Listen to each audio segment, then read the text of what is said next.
baba thot nuk e ndan pasurinë për shtëpia ku ka bot 2 djemve, kurse njanit jo, pra djalit tret jo. Si të veprojmë? Me këshillu babën, me u bojnë drejt me të gjithë djemt. Mos me bo zullum as njanit. Nëse nuk e bën një gjatë të tillë, atëherë kur të vdes prindi, pasurinë që e lën toka e të ngjashme, me marrë me shit një pjesë të asaj toke edhe me janë rreq vllaut tret.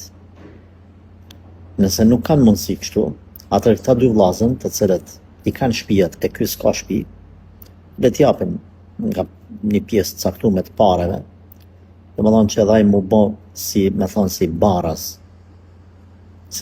mu bë, me pasuri ose me shtëpi me këta 2 tjerë.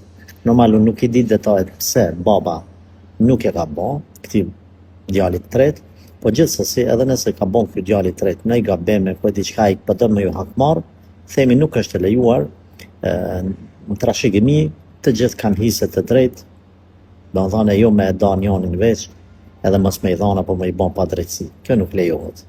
Allahu e përmirësoft.